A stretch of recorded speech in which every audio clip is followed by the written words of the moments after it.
पशुपति व्रत में हम जब घर पर आकर दिया लगाते हैं सीधे हाथ की ओर, तो दिया लगाते समय अपनी मनोकामना हम वहां करते हैं।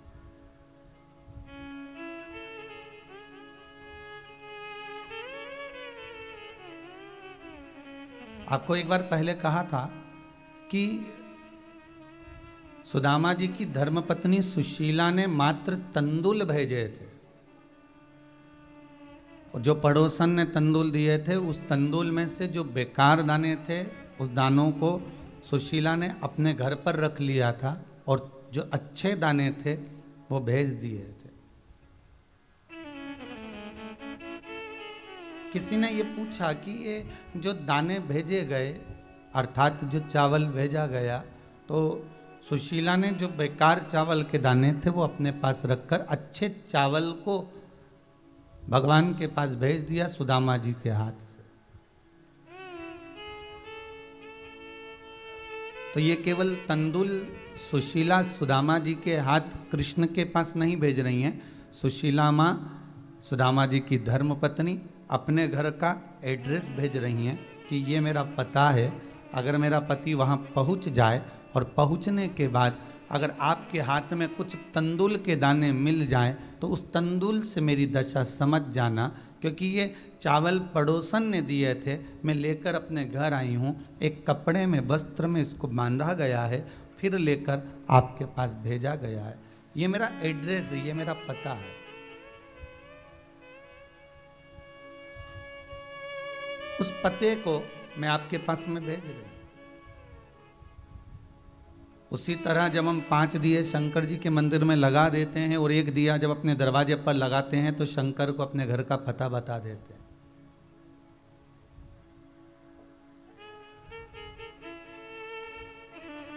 और उस द्वार पर बैठकर हम जब दीप प्रकट करते हैं, प्रज्वलित करते हैं, तो भगवान से यही कामना करते हैं कि हमारा कोई कार्य जिसके लिए मैंने ये व्रत करा, साधना करी, उपास करा, वो पूर्ण हो जाए।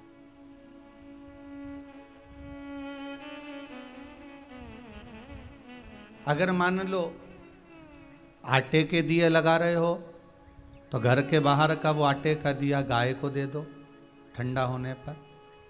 अगर मिट्टी के दिए लगा रहे हो तो घर के बाहर का दिया वापस उठा लो ठंडा होने पर, फिर अगली बार काम आ जाएगा।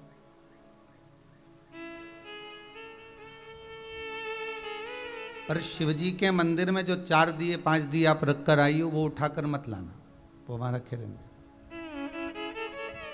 वो 5 दिए नहीं तो सोचो कि ये दिए हम फिर अगली बार लेकर आ जाएंगे, तो वो ठीक नहीं है। वहाँ एक बार देने के बाद में हमें फिर ग्रहण का भाव नहीं होना चाहिए कि हमको मिल जाए।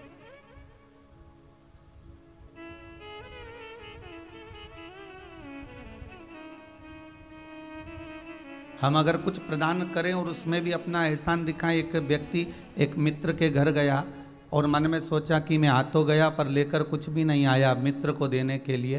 तो मित्र कहता है मैं आया पानी लेकर। वो पानी लेने के लिए गया, चाय बनाने के लिए गया, इतनी देर में सींदरी टंग रही थी एक दीवार पर। उसने वो सींदरी को हेड़ लिया, निकाला और निकाल कर वहीं का जो अखबार पड़ा हुआ था उस अखबार में लपेट लिया और लपेट के बैठ गया। अब मित्र आया, मैं तेरे लिए ले गिफ्ट लेकर आया।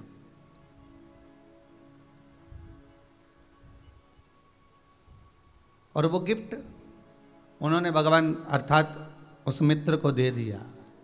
मित्र अंदर ले गया, उसने खोलकर देखा कि मेरी ही दीवार का सींदरी निकाल कर मुझे ही दे दी। इसमें अच्छा कार्य करा कौन सा? फिर भी मित्र ने चाय पिलाई, पानी पिलाया, पर उसको लगा कि मेरा ही मुझको दिया।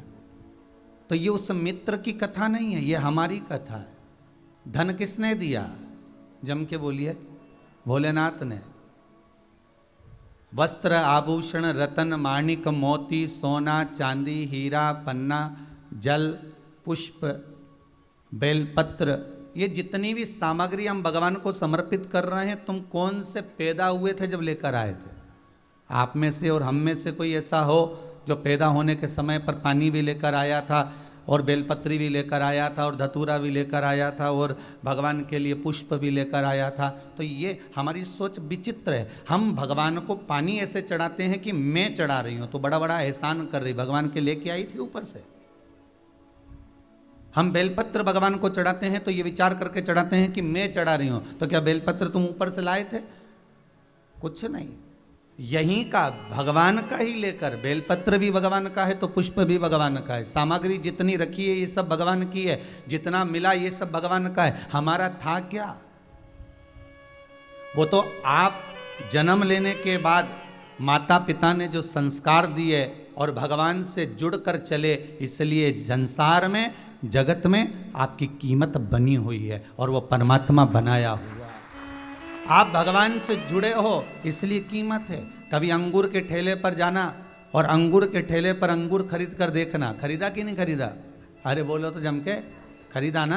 तो अंगूर के ठेले पर पूछना कि जो गुच्छे बने हुए हैं, जो अंगूर के गुच्छे हैं, उसकी कीमत पूछना, वो बताएगा कितने रुपए किलो है, 80 रुपए किलो। और उसी अंगूर के ठेले पर अलग अलग बिखरे हुए एक साइड में बहुत सारे अंगूर के दाने रखे होंगे, उसकी कीमत पूछना, वो कह देगा 30 रुपए किलो। एक बात जरूर कहेगा, इसी अंगूर के गुच्छे के ही दाने हैं और है अच्छे, अभी टूट गए वो तो निकालने में, इसलिए ये 30 के हो गए। अर्थात जो डाली से चिपका हुआ था, जो भोलेनाथ से लगा हुआ था, उसकी कीमत बढ़ी हुई थी, और जो सरक गया, गिर गया, उसकी कीमत घट गई। जो भगवान से चिपका हुआ है उसकी कीमत हो सकता है करोड़ों तक पहुंच जाए, और जो भगवान से हट गया उसकी कीमत घट जाए।